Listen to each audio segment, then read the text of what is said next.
ఓం శరదిందుసమాకారే పరబ్రహ్మస్వరూపిణి వాసరాపీఠనిలయే సరస్వతి నమోऽस्तुते. ఓం గురుర్బ్రహ్మ గురుర్విష్ణు గురుర్దేవో మహేశ్వరః. గురుः సాక్షాత్ పరబ్రహ్మ తస్మై శ్రీగురవే నమః.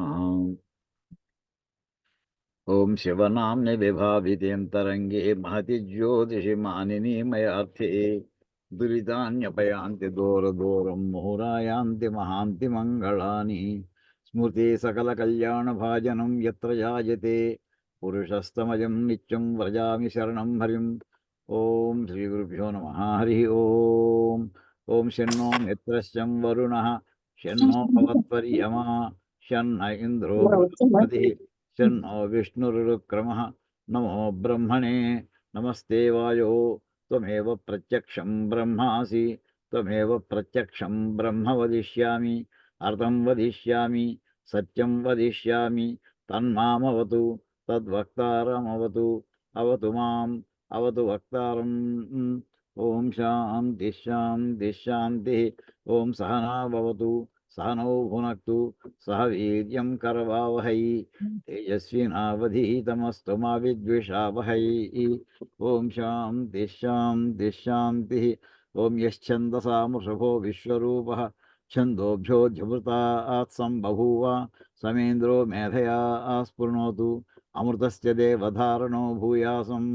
శరీరం మే విచర్షణం జిహ్వా మే మధుమత్తమా కర్ణాభ్యాం భూరి విశ్రువం బ్రహ్మణః కోశోऽసి మేధయా పిహితః శ్రుతం మే గోపాయ. ఓం శాంతి శాంతి శాంతి. ఓం అహం వృక్షస్యరేరివ కీర్తిః పృష్టం గిరేరివ ఊర్ధ్వపవిత్రో వాజినీవ స్వమృతమస్మి ద్రవిణగుం సవర్చసం సుమేధా అమృతోక్షితః గిరిత్రిశంకోర్వేదానువచనం. ఓం శాంతి శాంతి శాంతి. ఓం పూర్ణమదః పూర్ణమిదం పూర్ణాత్ పూర్ణముదచ్యతే పూర్ణస్య పూర్ణమాదాయ పూర్ణమేవావశిష్యతే. ఓం శాంతి శాంతి శాంతి. ఓం ఆప్యాయంతు మమాంగాని వాక్పాణిశ్చక్షుశ్రోత్రమథో బలమింద్రియాణి చ సర్వాణి సర్వం బ్రహ్మోపనిషదం మాహం బ్రహ్మ నిరాకుర్యాం మా బ్రహ్మ నిరాకరోత్. అనిరాకరణమస్త్వనిరాకరణం మే అస్తు తదాత్మని నిరతే య ఉపనిషత్సు ధర్మాస్తే మయి సంతు తే మయి సంతు. ఓం శాంతి శాంతి శాంతి. వాంగ్మే మనసి ప్రతిష్ఠిత మనో మే వాచి ప్రతిష్ఠితం ఆవిరావిర్మయేధి వేదస్య ఆనీతః శృతం మే మా ప్రహాసి అనేనాధీతేన అహోరాత్రాన్ సందధామి అర్థం వదిష్యామి సత్యం వదిష్యామి తన్మామవతు తద్వక్తారమవతు అవతు మాం అవతు వక్తారం. ఓం శాంతి శాంతి శాంతి. ఓం భద్రం నో అభివాతే మనః. ఓం శాంతి శాంతి శాంతి. ఓం భద్రం కర్ణేభిः శృణుయామ దేవాः భద్రం పశ్యేమాక్షభిర్యజత్రాः స్థిరైరంగైస్తుష్టువాగుంసస్తనూభిः వ్యశేమ దేవహితం యదాయుः. స్వస్తి న ఇంద్రో వృద్ధశ్రవాः స్వస్తి నః పూషా విశ్వవేదాः స్వస్తి నస్తార్క్ష్యో అరిష్టనేమిः స్వస్తి నో బృహస్పతిర్దధాతు. ఓం శాంతి శాంతి శాంతి. ఓం నమో బ్రహ్మాదిభ్యో బ్రహ్మ విద్యా సంప్రదాయకర్తృభ్యో వంశీ ఋషిభ్యో నమో గురుభ్యः సర్వోపప్రవరహితः ప్రజ్ఞానఘనః ప్రత్యగర్ధో బ్రహ్మైవాహమస్మి అధీహి భో భగవః. ఓం సదాశివసమారంభాం శంకరాచార్యమధ్యమాం అస్మదాచార్యపర్యంతాం వందే గురుపరంపరాం. నారాయణం పద్మభువం వసిష్ఠం శక్తిం చ తత్పుత్ర పరాశరం చ వ్యాసం శుకం గౌడపదం మహాంతం గోవిందయోగీంద్రమథాస్య శిష్యం శ్రీశంకరాచార్యమథాస్య పద్మపాదం చ హస్తామలకం చ శిష్యం తంత్రోటకం వార్తికకారమన్యానస్మద్గురూన్ సంతతమానతోస్మి. శృతిస్మృతిపురాణానామాలయం కరుణాలయం నమామి భగవత్పాదశంకరం లోకశంకరం. యదవిద్యావిలాసేన భూతభౌతికసృష్టయః తన్నోమి పరమాత్మానం సచ్చిదానందవిగ్రహం శంకరం శంకరాచార్యం కేశవం బాదరాయణం సూత్రభాష్యకృతౌ వందే భగవంతౌ పునః పునః. పరమేశ్వరుని యొక్క అనుగ్రహంతో ప్రస్థానత్రయంలోని ఇంకొక భాగం కూడా మనం అధ్యయనం చేయడానికి ఇవాళ ప్రారంభించబోతున్నాం. అదేంటంటే ఉపనిషద్ భాష్యాలు. ఈ ఉపనిషత్తులు వీటి గురించి అసలు భారతదేశం ప్రపంచానికి ఇచ్చినటువంటి జ్ఞానభిక్ష ఏమిటి అంటే ఉపనిషత్తులు. అపూర్వమైనటువంటి సంపద, మామూలు సంపద కాదు, దీనికి విలువ కట్టలేని సంపద ఇది. అటువంటిది ఎందుకో ఈ దేశంలో ఈవేళ దాని మీద కొంత ప్రభుత్వ ప్రణాళికల్లో దీనికి స్థానం తక్కువ అవడం చాలా కాలంగా, ఇప్పుడు ఈ మధ్య మళ్ళీ మెల్లమెల్లగా రివైవ్ అవుతుంది అనుకోండి, అనేక కారణాలు ఉన్నాయి. సరే, ఏదైనా కానీ దీని మీద మన మధ్యలోనే ఇప్పుడు శ్రీ కళానిధి సత్యనారాయణమూర్తి గారు ఉన్నారు, పెద్దవారు. పూర్వం వారు ఆంధ్రప్రదేశ్ ప్రభుత్వానికి న్యాయశాఖ ప్రధాన కార్యదర్శిగా పనిచేసి రిటైర్ అయ్యారు. వారు 1958 నుండి లెక్కేసుకోండి, ఎప్పటి నుంచో 1958, 59 నుండి ఈ ఉపనిషత్తుల అధ్యయనం లేదా శ్రవణం, ఆ భాష్యాలు వింటూ ఉండడం అప్పటి నుంచి చేసుకుంటూ వచ్చారు. సుమారు 60 అంటే ఇది 64, అది 2, 66 ఏళ్ల క్రితం నుంచి సాధన చేస్తున్నారు వారు. దీని మీద ఉపనిషత్ రత్నావళి అని ఒక మహద్గ్రంథాన్ని 2010 సంవత్సరంలో వారు సంకలనం చేయడం జరిగింది. అది శ్రీ వేదభారతి తరఫున ప్రింట్ చేయడం కూడా జరిగింది. ఎందుకు చెప్తానంటే ఈవేళ మనం చెప్పబోయేటటువంటి పరిచయ వాక్యాలన్నీ కూడా అందులోంచే ప్రధానంగా ఉంటున్నాయి. అది మొదట్లో 4 పార్టుల కింద, పార్ట్ 1, పార్ట్ 2, పార్ట్ 3, పార్ట్ 4 కింద వేసి 2010లో అవి పబ్లిష్ చేయడం జరిగింది. ఆశ్చర్యం ఏంటంటే ఆ పుస్తకం రిలీజ్ ఫంక్షన్ మన నాంపల్లి దగ్గర ఉండే పొట్టి శ్రీరాములు తెలుగు యూనివర్సిటీ ఆడిటోరియంలో శ్రీ శివానందమూర్తి గారు దాన్ని ఆవిష్కరణ చేయడం జరిగింది. డేట్ కూడా గుర్తుందండి, 2010 సెప్టెంబర్ 2వ తారీఖు. సెప్టెంబర్ 10 అంటే ఇవాళ 14 సంవత్సరాలు సుమారుగా వెనకాల. సామాన్యంగా రామకృష్ణ మఠం వాళ్ళు కోట్ల కాపీలు రాశారు, కోట్ల కాపీలు, లక్షలు కాదు, వేలు కాదు. అటువంటిది మనం వారితో ఎవరితోటి పోటీ లేదు, ఎవరి ప్రవాహం వారిది, ఎవరి ధార వాడిది. అయినా ఈ పుస్తకాలు సులువుగా పెడుతూ ఉంటాయి కదా అని అనుకున్నాం. కానీ మహానుభావులు, మహర్షుల యొక్క అనుగ్రహంతో 1000 పుస్తకాలు, 1000 సెట్లు వేశాం. వేస్తే 3 వారాల్లో 1000 సెట్లు వినియోగం అయిపోయాయండి. సెప్టెంబర్ 20వ తారీఖు వచ్చేవాడు స్టాక్ లేకపోయింది. మళ్ళీ వెంటనే ఉత్సాహంతో మళ్ళీ ఇంకో 1000 సెట్లు వేసామండి. అక్టోబర్ 1కి మళ్ళీ అందించాం. మళ్ళీ అక్టోబర్ మాసానికి మళ్ళీ అయిపోయాయి. మళ్ళీ నవంబర్ వేసాం. అలాగా ఎంత స్పీడ్గా వెళ్ళాయంటే జనంలోకి అసలు ఆ రచనా శైలి అపూర్వంగా జనాన్ని ఆకర్షించుకుంది. మేము తీసుకున్నటువంటి కొన్ని ప్రాథమికమైనటువంటి పాలసీ డెసిషన్స్ మూలాని ఆ పుస్తకం అందరికీ కూడా చాలా నచ్చుబాటైంది. శ్లోకాలు తగ్గించండి, వివరణ పెంచండి, టాపిక్ వైజ్గా ఎక్కడెక్కడ స్కాటర్ అయిపోయినటువంటి విషయాలు ఒక చోటకు పట్టురండి. అవి ముందర మేము అనుకున్నటువంటి ఆ విధంగా జరిగినటువంటి సంకలనంలో అది మహత్తరంగా జరిగినది. ఆ మహాప్రయాణం తర్వాత ఇక వారే ఎదురుకుండా ఉన్నారు కళానిధి సత్యనారాయణమూర్తి గారు. అయ్యా, మీరు ఒక్క నిమిషం మమ్మల్ని అందరినీ ఆశీర్వదిస్తే, పెద్దలు మీరు, భీష్మాచార్యులు అందరికీ కూడా ఒక్క నిమిషం 2 నిమిషాలు మమ్మల్ని ఆశీర్వదించవలసిందిగా ఈ మహాప్రస్థానం ప్రారంభిస్తున్నాం. ఈవేళ మళ్ళీ ఉపనిషత్ భాష్యాలన్నీ కూడా శాంకర భాష్యాన్ని దగ్గర పెట్టుకుని పాఠం చెప్పుకుందాం అనుకుంటున్నాం. ఒక్కసారి మీరు ఆశీర్వదించవలసిందిగా కోరుకుంటున్నాం అండి. మీకు ముందర చెప్పలేదు, మీకు ఆ క్షణం కూడా మీకు పరిచయం ముందర చెప్పక్కర్లేదు. మీరు ఎలా చెప్పినా మాకు సంతోషమే. మీరు మ్యూట్లో ఉన్నారు, అన్మ్యూట్ చేసుకోండి. ఆ పుస్తకానికి ప్రధాన సంపాదకులుగా మీరున్నందువల్ల ఆ పుస్తకానికి అంత పేరు వచ్చిందని నేను అనుకుంటున్నాను. యాక్చువల్గా నేను అనామకుడిని, నేను ఎవరికి తెలియదు. మీ పేరుంది దాని మీద, ప్రధాన సంపాదకులు శ్రీ రేమళ్ళ అవధానులు గారని మీ పేరు ఉండబట్టి ఆ పుస్తకం అనేక మంది కొనడం, చదవడం జరిగింది. అంతేకాకుండా ఆ పుస్తకానికి అదృష్టం ఏంటంటే శ్రీ పుల్లెల శ్రీరామచంద్రుడు గారు దానికి ముందు మాట రాశారు. ఆయన చాలా అద్భుతంగా రాశారు. ఆయన ఈ కారణాల వల్ల ఆ పుస్తకానికి మంచి పేరు రావడం, అప్పటికే 7-8 ఎడిషన్స్ కావడం, తర్వాత ఈ మధ్యన మీరు 4 చిన్న చిన్న పుస్తకాలుగా ఉండేదాన్ని ఒకటే పుస్తకంగా, బైండ్ పుస్తకంగా ప్రచురించడం, అది ఆ పుస్తకానికి ఎంతో అని తెచ్చింది. నేను వేదభారతి వారికి ఎంతో రుణపడి ఉన్నాను. నా పుస్తకం ఇదే కాదు, అనేక పుస్తకాలు మీరు వేశారు. అందులో షడ్దర్శనాలు, తర్వాత త్రిమతాచార్యుల వారి చిన్న చిన్న పుస్తకాలు, షడ్దర్శనాలు, ఇంకా వేదాంత పరిభాష, ఇలా అనేక పుస్తకాలన్నీ కూడా మీరు వేసి నా పేరుని కొంచెం 10 మందికి తెలిసేలా చేసింది మీ సంస్థ, మీరు. అంచేత ముందుగా నేను మీకు ఎంతో రుణపడి ఉన్నాను. నా నమోవాకాలు ముందుగా రేమళ్ళ అవధాన్ గారికి, తర్వాత శ్రీ పుల్లెల శ్రీరామచంద్రుడు గారికి. ఆయన రాశారు దానికి ముందు మాట. అందువల్ల ఆ పుస్తకానికి అంత పేరు రావడం అది జరిగింది. మీరు దీన్ని అందులో లేని విషయాలు అన్నీ కూడా మీరు ఇంకా అంత సమగ్రం కాదు. మీరు ఇప్పుడు సమగ్రంగా అందులో లేని విషయాలు కూడా, కొత్త విషయాలన్నీ కూడా తీసుకుని అందరికీ చెప్తారు అని చెప్పి నేను చాలా ఆశగా నేను కూడా వింటున్నాను. అందులో లేనివన్నీ కూడా కొత్త మీరు చెప్తారని. తప్పకుండా. చాలా ధన్యవాదాలండి. మీకు ధన్యవాదాలు.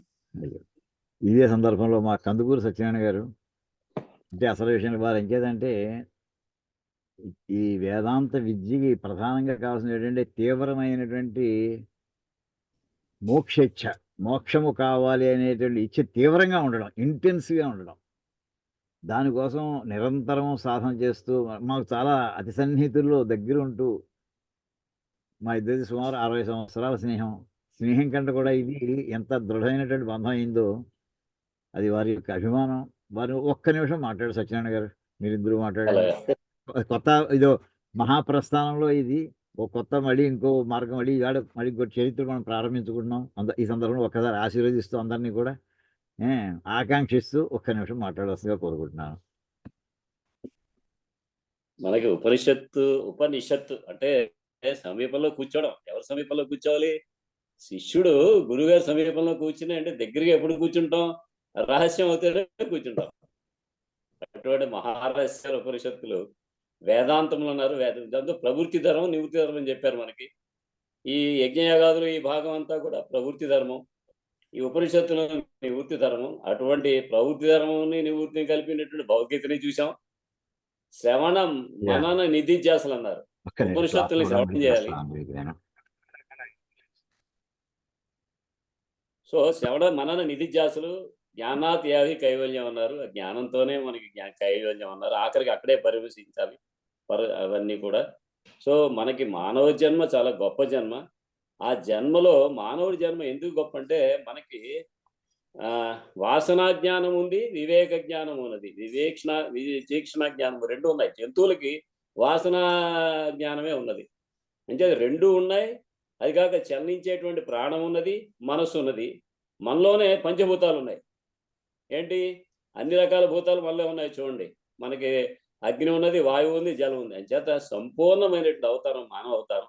దాన్ని మనం సఫలీకృతం చేసుకోవాలి అంటే ఇలాంటి మహానుభావుల ద్వారా మన ఉపనిషత్తులు ఇచ్చినటువంటి, ఋషులు ఇచ్చినటువంటి జ్ఞానాన్ని మనం అందిపుచ్చుకున్నప్పుడే దాని యొక్క పరాకాష్ట. జ్ఞానాత్ యావి కైవల్యం అన్నారు. జ్ఞానము, జ్ఞేయము, జ్ఞాత ఈ మూడు కూడా కాకుండా అసలైనటువంటి నేను అనేటువంటి స్ఫురణలోకి వెళ్ళడానికి అద్వైత జ్ఞానం ముఖ్యమని, అద్వైత జ్ఞానం అందించేటువంటి మహత్తర ఉపనిషత్తులు మనం ఈనాడు అధ్యయనం చేస్తున్నాం అంటే చాలా గొప్ప విషయం. దీన్ని మరీ మనన నిధిధ్యాసల ద్వారా నిలుపుకోవాలి. జ్ఞాన నిష్ట వేరు, జ్ఞానార్జన వేరు. బ్రహ్మజ్ఞానం అందరికీ బ్రహ్మజ్ఞానం ఉంటుంది, బ్రహ్మ నిష్ట తక్కువ ఉంటుంది. అందుకనే బ్రహ్మగారు లాంటి వాళ్ళు కూడా గోవుల్ని మాయం చేసి బ్రహ్మజ్ఞానమే, బ్రహ్మనిష్ట లేదు అక్కడ. ఇంద్రుడు కూడా బ్రహ్మజ్ఞానే, బ్రహ్మనిష్ట లేదు. సో నిష్టని నిలుపుకోవాలి. మనం ముందర జ్ఞానాన్ని తెలుసుకోవాలి. ఇటువంటి మహానుభావుల దగ్గర మనం వింటున్నాం. ఇది మనకి ఏదో డోర్ స్టెప్స్ మన ఇంట్లో ఆయన అందిస్తున్నారు. అది చాలా సంతోషం సత్యనారాయణ గారు. ఈ సందర్భంలో నేను 3 పేర్లు చెప్పాలి సార్. మొట్టమొదట చిన్మయానంద స్వామి గారు 1957లో ఆయన హైదరాబాద్ వచ్చి ఇక్కడ ముండకోపనిషత్తు మీద ఆయన ఉపన్యాసాలు ఇచ్చారు. అప్పటి నుంచి నాకు యాక్చువల్గా ఈ ఉపనిషత్తుల మీద చాలా ఇంట్రెస్ట్ కలిగింది. తర్వాత మహానుభావుడు స్వామి రంగనాథానంద, మన రామకృష్ణ మఠం యొక్క అధిపతి. ఆయన ఇక్కడ హైదరాబాద్లోనే ఉండేవారు. ఆయన ఈ ఉపనిషత్తుల మీద చాలా కాలం నేను విన్నాను. ఆయన 3-4 సంవత్సరాల పాటు కంటిన్యూస్గా ఉపనిషత్తుల మీద తర్వాత భగవద్గీత మీద ఆయన ఉపన్యాసాలు ఇచ్చారు. అవి విన్నాను. వీరిద్దరూ చాలా మహానుభావులు.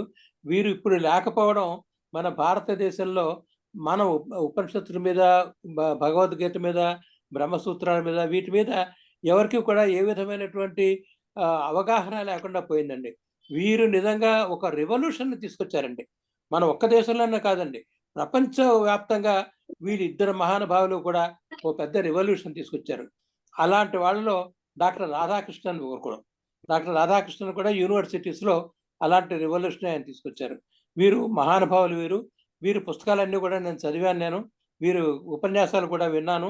దానివల్ల ప్రభావితమై నేను ఈ పుస్తకాన్ని రాయగలిగాను. చాలా సంతోషం అండి. జర్మనీ మ్యాక్స్ ముల్లర్ కూడా సరే మ్యాక్స్ వెల్లర్, అవునండి. ఇంకా మ్యాక్స్ వెల్లర్ కూడా సరే the sacred books of the east అని చెప్పి 120 వాల్యూములు రాశారండి ఆయన. 120 వాల్యూములు. సరే ఈ వేళ అది నాకు షడ్దర్శనాలు రాసేటప్పుడు ఆయన పుస్తకం నాకు ఉపయోగపడిందండి. చాలా సంతోషం. ఇలాగ ఈవేళ సత్యనారాయణ ద్వయం, కళాని సత్యనారాయణమూర్తి గారు, కందుకూరు సత్యనారాయణమూర్తి గారు ఇద్దరు కూడా ఈవేళ ఇక్కడ చేయడం జరిగింది. మన తరగతిలో ఉన్నప్పుడు మాట్లాడినాం.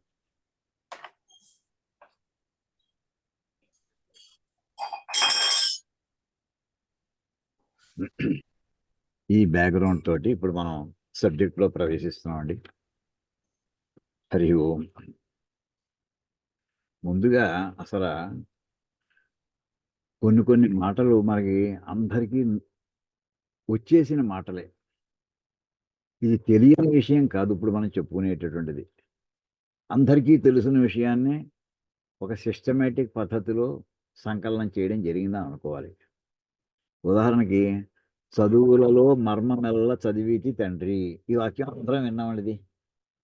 ప్రహ్లాదుడు, మహాజ్ఞాని అయినటువంటి ప్రహ్లాదుడు తండ్రి అయినటువంటి హిరణ్యకశిపుడితో అన్నటువంటి మాట, చదువుల్లో మర్మమెల్ల చదివితి అని ఆయన అన్నాడు.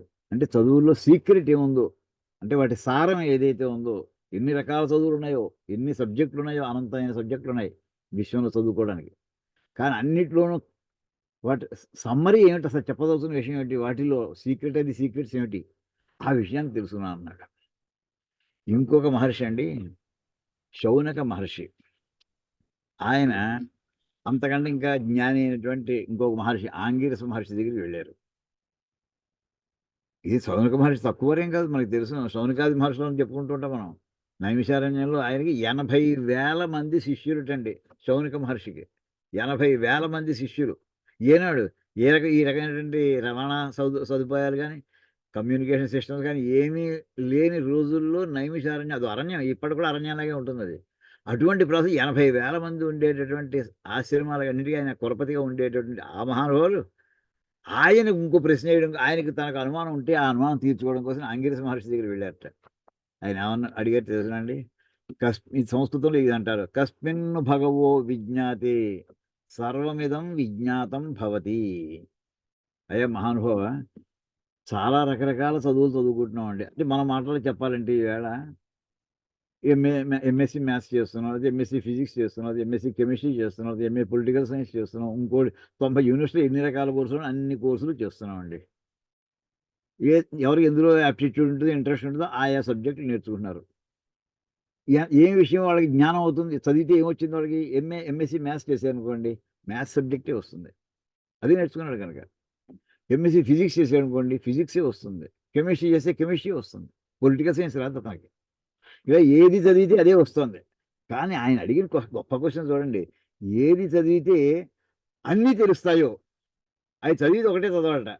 కానీ అది చదివితే మొత్తం అన్ని డిగ్రీస్లో, అన్ని పోస్ట్ గ్రాడ్యుయేషన్ ఏ సబ్జెక్ట్స్ ఉన్నాయో అన్నీ అంత సబ్జెక్టు వచ్చేయాలటండి. ఎలాంటి పెక్యులర్ క్వశ్చన్ అండి ఇది. అసలు ఈ క్వశ్చనే రాదు అసలు మనకి. కస్మిన్ భగవో విజ్ఞాతే, ఇలాంటి కొన్ని కొటేషన్స్ మీరు రాసుకోవచ్చమ్మా. కస్మిన్ భగవో విజ్ఞాతే సర్వమిదం విజ్ఞాతం భవతి. ఏది తెలిస్తే మొత్తం అన్నీ తెలుస్తాయో అది చెప్పండి నాకు. అలా జ్ఞానం ఉందా అసలు? ఉంటే అది నాకు మీరు నేర్పండి. అసలు ఉందా అలాంటిది? ఉందయ్యా. ఏమిటది? బ్రహ్మజ్ఞానం. దానికి ఏమిటి? ఉపనిషత్తు చదువుకో, అధ్యయనం చేయి, వాటిని సాధన చేసుకో, అనుభూతి పొందు, నువ్వు అడిగిన ప్రశ్న సమాధానం నీకు లభిస్తుంది. ఇదండి గొప్ప మాట. ఎంత బాగుందండి సరే. అటువంటి ఈ విజ్ఞానం కోసం ఈ మధ్య కాలాల్లో బాగా కృషి చేసినటువంటి వాళ్ళు ఎవరు తెలుసునండి? నోబెల్ ప్రైజ్ వచ్చినటువంటి సైంటిస్ట్ అందరూ కూడా. నోబెల్ ప్రైజ్ వచ్చిన తర్వాత వాళ్ళు ఏదో ఫిజిక్స్‌లోనో, కెమిస్ట్రీలోనో, మెడిసిన్‌లోనో వాళ్ళకి నోబెల్ ప్రైజ్ ఇచ్చారు. వాడు మహావిజ్ఞానవేత్తలని అర్థం ఇంక అనుమానం లేదు. నోబెల్ ప్రైజ్ వచ్చింది. చిన్న ఆర్డినరీ ప్రొఫెసర్స్ ఎవరికీ ఇవ్వటం లేదది. అయితే వారు వాళ్ళకున్నటువంటి అనుమానాలన్నీ కూడా నివృత్తి అయిపోయాయా? లేకపోతే ఇంకా ప్రైజ్ వచ్చినా గానీ ఇంకా ఏమైనా ఇంకా మిగిలిపోతున్నాయండి. వాళ్ళకి ఇంకా అన్వేషించవలసింది, తెలుసుకోవాల్సింది ఇంకా ఉందిట. వాడు చదువు ఆపేయట్లేదు. ఏం చదువుతున్నారట అంటే ఇలాంటి కొంతమంది ష్రోడింగర్ ఒక గొప్ప మేధావి అండి. న్యూక్లియర్ ఫిజిక్స్‌లో 1940లో అతనికి అవార్డ్ ఇచ్చారు. నోబెల్ ప్రైజ్ ఇచ్చారు సుమారుగా. అతను చివరికి అతనికి ఉన్నటువంటి అనుమానాలన్నీ కూడా తీర్చుకోవడానికి ఉపనిషత్తులు చదువుకున్నట్టండి. చూడండి ఎంత గొప్ప విషయం అసలు. ఈ మధ్య కాలంలో ఓ 20 ఏళ్ల క్రితం జరిగిన సంఘటన చెప్తానండి.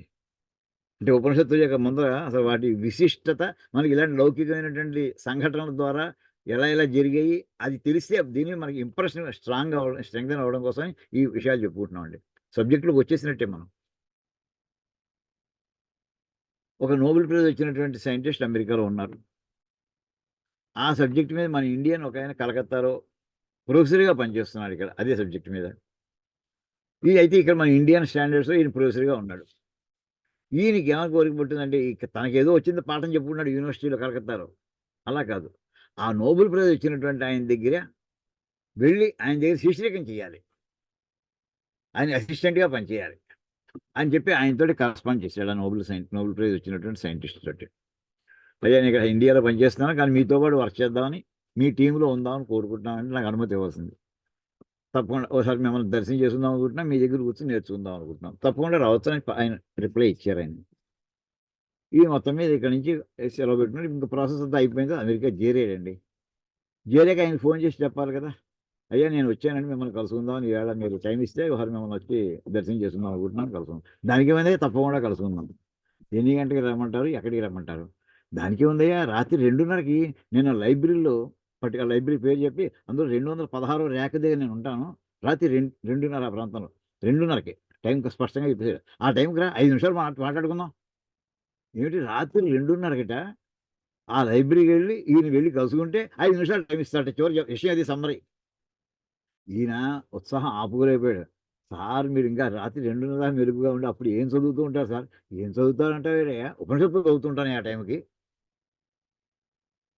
నోబెల్ ప్రైజ్ వచ్చినటువంటి వాళ్ళు ఖాళీగా కూర్చొని ఇంటి దగ్గర విశ్రాంతి తీసుకోకుండగా ఎంత కఠోరమైన పరిశ్రమ మామూలు పరిశ్రమ కాదిది. ఏమిటి? అంటే ఈ లౌకికమైనటువంటి సైన్సు అన్నీ కూడా ఏవి ఎక్స్‌ప్లెయిన్ చేయలేకపోతున్నాయో అటువంటి ఇంకా కొన్ని అంశాలు ఉన్నాయి.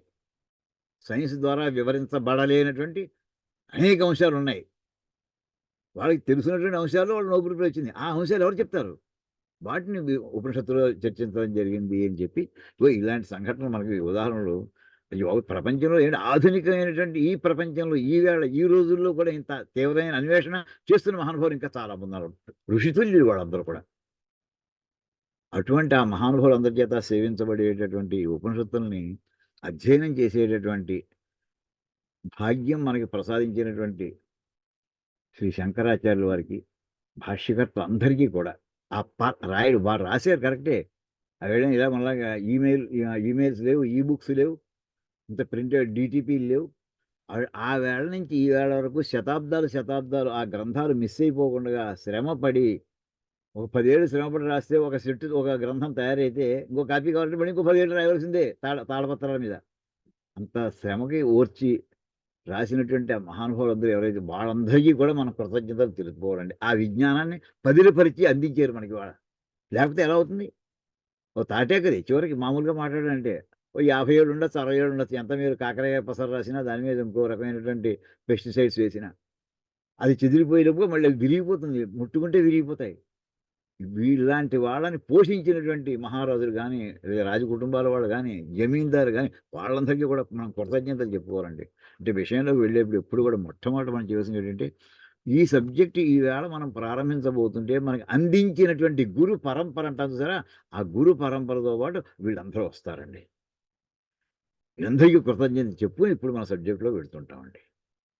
ఇందులో అసలు మనం అనుకునేటట్టు మొట్టమొదటి ఒక్కొక్క ప్రశ్న చూసుకుంటూ వెళ్దాం. ఒకటి అసలు ఈ ఉపనిషత్తులు అనేది ఎక్కడ ఉంటాయి, ఏమిటివి, దీంట్లో మనం ముందర అంటే ఇందులో మనకు ఉన్నటువంటి ఆడియన్స్లో అస్సలేమీ తెలియదు అని అనుకుని ప్రారంభిద్దామండి. ఇందులో మహానుభావులు చాలామంది ఉన్నారు, విద్వాంసులు చాలామంది ఉన్నారు, తెలుసున్నటువంటి వాళ్ళు ఉన్నారు. వాళ్ళని దృష్టిలో పెట్టుకుంటే మిగతా వాళ్ళని దాటేసి వెళ్ళిపోతాం మనం. అలా కాదు. క్లాసులో పాఠం చెప్పేటటువంటి టీచర్ ఎవరిని దృష్టిలో పెట్టుకోవాలి? క్లాసులో చాలా బ్రిలియంట్ స్టూడెంట్స్ ఉండొచ్చు, యావరేజ్ వాళ్ళు ఎక్కువ మంది ఉంటారు, కొంచెం డల్ స్టూడెంట్స్ కూడా ఉండొచ్చు. ఆయన బ్రిలియంట్ వాటితో కూర్చుంటే వాళ్ళిద్దరు మాట్లాడుకుంటే అయిపోతుంది. మిగతా వాళ్ళు ఒక్క ముక్క అర్థం అవ్వదు, చివరి పరీక్షలో తప్పుతారు వీళ్ళు. లేదు, టీచర్ ఇప్పుడు కూడా చివరి వాడిని దృష్టిలో పెట్టుకోవాలట. చెప్పింది ఒకసారి చెప్పడం కాదు, చెప్పింది మళ్ళీ చెప్పు, మళ్ళీ చెప్పు, మళ్ళీ చెప్పు, వాడికి అర్థమయ్యేలా చెప్పు. ఇదిటండి ఉపాధ్యాయుడికి ఎవరు బాధ్యత. ఇవన్నీ కూడా మా గురువు దీని సంస్కృతంలో ఏమంటారంటే శాస్త్రస్య జామిత నాస్తి. శాస్త్రానికి విసుగు లేదు, పాఠం చెప్పేవాడికి విసుగు ఉండకూడదు. ఇదిటండి. ఈ సూత్రాలను కూడా మనం ప్రాథమికంగా పెట్టుకుని ముందరకు పెడుతున్నాం. ఇప్పుడు ఉపనిషత్తులు అనేటటువంటి ఎక్కడో విడిగా వచ్చినటువంటి వాంగ్మయం కాదు ఇది. పరమేశ్వరుని యొక్క ఉచ్ఛ్వాస నిశ్వాసాలను ఆయన ఒకసారి యస్య నిశ్వసితం వేదాహ, పరమేశ్వరుడు ఒక్కసారి సృష్టి ఆరంభ కాలంలో ఒక్కసారి నిశ్వాసాన్ని, గాలిని వదిలిపెట్టేవాడికి అది శబ్ద రూపంలో బయటకు వచ్చినటువంటి వాంగ్మయమే వేదములు. వేదముల యొక్క ఎవరు రాయలేదు కూర్చోబెట్టి, వాడు ఆవిష్కరించబడ్డాయి. పరమేశ్వరుని యొక్క ఆయనలో ఉండేటటువంటి జ్ఞానము వాగ్గు రూపంలో బయటకి అది వచ్చింది. అది దాన్ని తపస్సు చేసినటువంటి మహర్షులు వాళ్ళు మంత్రద్రష్టలని అంటాం. వాళ్ళు అంటే ఒక విశ్వామిత్రుడు కానీ, లేక ఒక మేధాతిథి మహర్షి కానీ, లేక ఒక శౌనిక మహర్షి కానీ, ఇలాంటి మహర్షులు తీవ్రమైనటువంటి తపస్సు చేయగా వాళ్ళకి ఆ మంత్రవాక్యాలను కూడా వినపడ్డాయి. అందుచేత అవి వినపడడం అంటే మన ఇద్దరు మాట్లాడుకుంటే ఎలా మాటలు వినిపిస్తున్నాయో అలాగే సమాధి స్థితిలో కూర్చొని తపస్సు చేస్తున్నటువంటి వాళ్ళకి ఆ వేదవాక్యాలు ఆకాశంలోంచి, అంతరిక్షంలోంచి వాళ్ళ చెవుల్లో పడ్డాయి. మేము విన్నాం, ఖచ్చితంగా విన్నామని చెప్పారు వాళ్ళు. నువ్వు రాసావా? నేను రాయలేదు, నేను విన్నాను. ఎక్కడి నుంచి వచ్చిందో నాకు తెలియదు, కానీ నేను విన్నాను. వాళ్ళైతే అత్యద్భుతమైనటువంటి మేధాశక్తి ఉండడం చేత వెంటనే ఏదైతే విన్నారో వాళ్ళ మనసులో ముద్ర పడిపోయింది. అది సమాధి స్థితిలోంచి బయటకు వచ్చిన తర్వాత జాగ్రత్త స్థితిలో వచ్చాక మళ్ళీ వాళ్ళ శిష్యులకు వాళ్ళు ఏదైతే సమాధిలో విన్నారో ఆ మంత్రవాక్యాన్ని వాళ్ళు పాఠం చెప్పారు. ఇది నేను విన్నానయ్యా, నువ్వు కంఠస్థం చేయి. ఇలా లక్షలాది మంది మహర్షులు తపస్సు చేయగా వినిపించినటువంటి లక్షలాది మంత్రాలు. ఈ మంత్రాలన్నింటినీ కలిపితే పెద్ద మంత్ర రాశి అయ్యింది. ఈ మంత్ర రాశిలో మంత్రాల యొక్క నిర్మాణం ఎలా ఉంటుంది అసలు? వీటికి ఇప్పుడు మనకి పద్యాలు తెలుగులో అయితే ఉత్పలమాల, చెంపకమాల, కందం, తేటగీతి, ఆటగది ఇలాంటి రకరకాల చిన్నప్పుడు చదువుకున్నాం మనం. వీటికి కూడా ఒక రకమైనటువంటి ఛందస్సు ఉంది ఈ మంత్రాలకు కూడా. ఈ ఛందస్సులో కొన్ని అనుష్ఠుప్ ఛందస్సు, కొన్ని జగతి ఛందస్సు, కొన్ని పంక్తి ఛందస్సు, కొన్ని బృహతి ఛందస్సు, కొన్ని ఇలా రకరకాల ఛందస్సులు ఉన్నాయి. కొన్ని వేల రకాల ఛందస్సులు ఉన్నాయి. వాడు ఎలా విన్నారో ఆ విన్నది విన్నట్టుగా, ఉన్నది ఉన్నట్టుగా స్వరాలతో సహా పిల్లలకి పాఠం చెప్పారు. విద్యార్థులు పాఠం చెప్పారు. వీటిలో ఈ మంత్రాల్లో వీటిని రకాలు ఏమైనా ఉన్నాయా అని చూశారు. ఉన్నాయి. కొన్ని ఏమో ఛందోబద్ధంగా ఉన్నాయి, కొన్ని ఛందస్సుతో సంబంధం లేకుండా ప్రోజు టైప్ అంటే పోయిటరీ టైప్లో కొన్ని ఉన్నాయి, ప్రోజు టైప్లో కొన్ని ఉన్నాయి. ఈ ప్రోజు టైపులో ఉండేటటువంటి ఆ మంత్రవాక్యాలను ఏమన్నారంటే యజుస్సులు అని అన్నారు. యజుస్సు అదో సెంటెన్స్, ప్రోజు సెంటెన్స్ అనుకోండి. అలాగే పొయిటికల్గా ఒక పద్యం రూపంలో ఛందోబద్ధంగా ఉండేటటువంటి వాక్యాలు ఉన్నటువంటి వాటికి రుక్కులు అని పేరు పెట్టారు. అయితే ఈ రుక్కులో కొన్ని దీర్ఘంగా వాటి స్వరాలతో సహా చదువుతుంటే అది శ్రావ్యంగా సంగీతంలా ఉండడంతో వాటిని సామములు సామ అంటారు కదా, సామములు అంటారు, సామలు అంటారు. సామ ఏకవచనం, సామలు బహువచనం, సామములు కాదు. ఇలాగ మనకి వచ్చేటటువంటి వాక్యాలని అది రుక్వాక్యమా, లేదా ఒక సంగీతపరమైనటువంటి సామవాక్యమా, లేక యజుర్ వాక్యమా, 3 రకాలుగా ఏర్పడ్డాయి. సో దీంతో ఏమన్నారంటే వీటిని ఈ సామలన్నీ ఎక్కువగా ఉండేటటువంటి మంత్రభాగాన్ని దాని పేరు సామవేదం అని పేరు పెట్టారు. ఈ ప్రోజ్ టైప్ సెంటెన్సెస్ ఎక్కువ ఉన్నటువంటి ఆ యజుస్సులు ఎక్కువగా ఉండేటటువంటి మంత్రభాగం అంతా కలిపి యజుర్వేదం అని పేరు పెట్టారు. మిగిలిపోయినటువంటి అన్నీ కూడా ఋగ్వేదం అని పేరు పెట్టారు. అంటే మొట్టమొదటిలో 3 వేదాలుగా ఉండేది.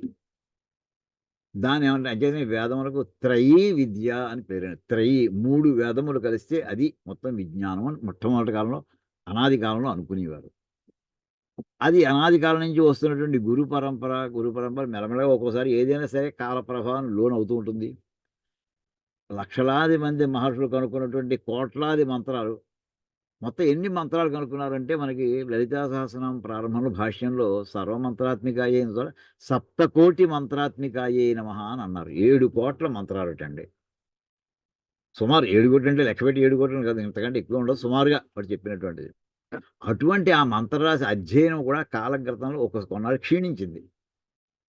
ద్వాపర యుగ కాలం నాటికి అంతంలో వచ్చేవాడు వ్యాస మహర్షి, మనం కృష్ణద్వైపాయన మహర్షి కాలం నాటికి అది కలిసిపోయాయి, గజిబిజి అయిపోయింది. ఎవరు ఏ మంత్రాన్ని ఎక్కడ వినియోగించాలో సరిగ్గా స్పష్టత లేనటువంటి పరిస్థితి ఏర్పడిందిట.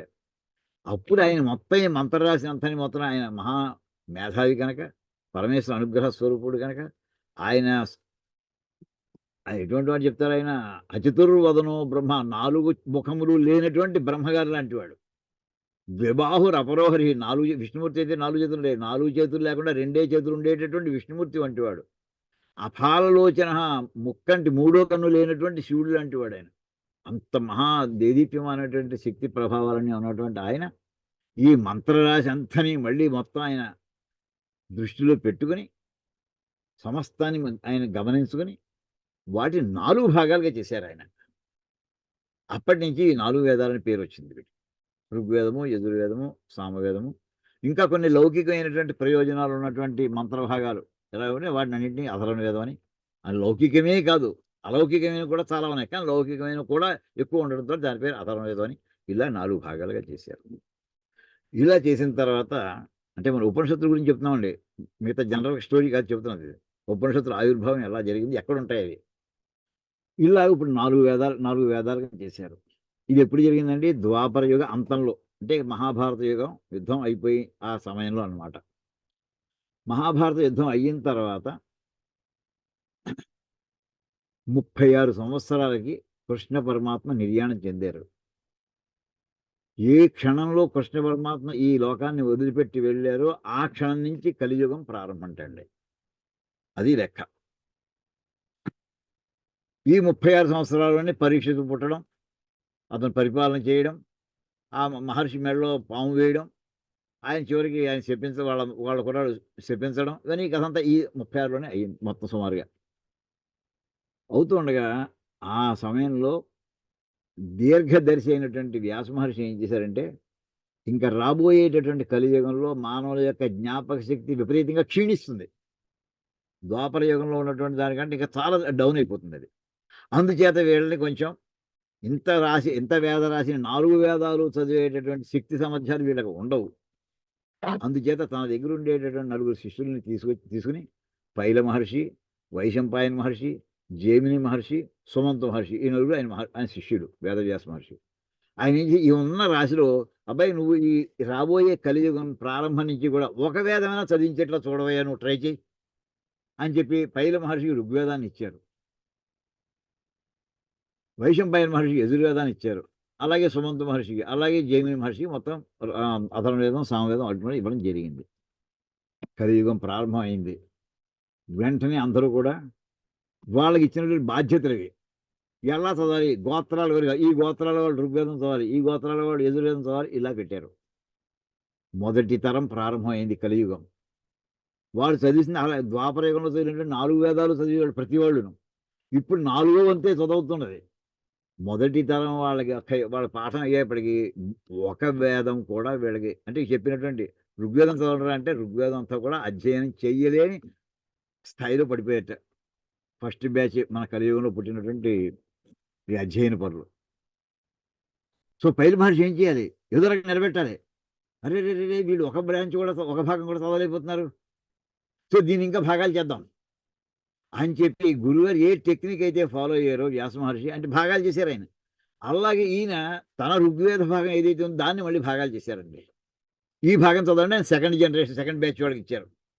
కానీ మీరు ఇందులో ఋగ్వేదం అంతా కలిసి ఋగ్వేదంలో ఒక పార్ట్ చదవండి, మీరు రెండో పార్ట్ ఇంకోటి చదవండి, మూడో పార్ట్ ఇలా చదవండి చేసి ఇచ్చారు. ఆ పార్ట్ కూడా చదవలేకపోయేటండి రెండో తరంలో వాళ్ళు. మళ్ళీ వాళ్ళు ఏం చేశారు, ఆయన శిష్యులు ఏం చేశారంటే శిష్యుడు దాన్ని మళ్ళీ ఇంకా ముక్కలు చేశారు. అలా 3 తరాలు అయ్యేప్పటికీ వేదవ్యాస మహర్షి అందించినటువంటి ఋగ్వేదాన్ని 21 భాగాల కింద విభజించడం జరిగిందండి.